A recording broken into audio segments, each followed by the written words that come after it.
Israel पारां Beirut ते फ़िज़ाई हमले में हज़बुल्लाह जे नए मुतवक़ा सरबराह हाशिम सफ़ीउद्दीन खे मारण जी दावा कई वई आहे। इसराइली फ़ौज जे मूजिबि हमले में हाशिम सफ़ीउद्दीन खे निशानो बणायो वियो। ज़रियनि मूजिबि इसराइली हमले में हसन नसरुल्लाह जे शहीद थियण बाद हाशिम सफ़ीउद्दीन खे हज़बुल्लाह जो नओं सरबराह मुक़ररु करण जा इम्कान हुआ।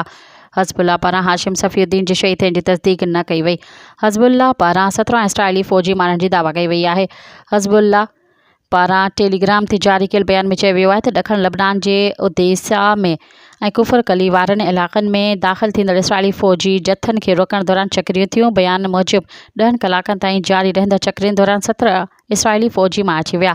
ज़रियनि मूजिबि इसराइली फ़ौजी सरहदी इलाइक़े मां पुठिते हटी वञण बैदि चक्रियूं घटिजी वयूं। मज़ीद ख़बरनि ऐं तफ़सीलात लाइ विज़िट कयो असांजी वेबसाइट www.awamiNewsHD.com ऐं ॾिसंदा रहो अवामी न्यूज़ HD।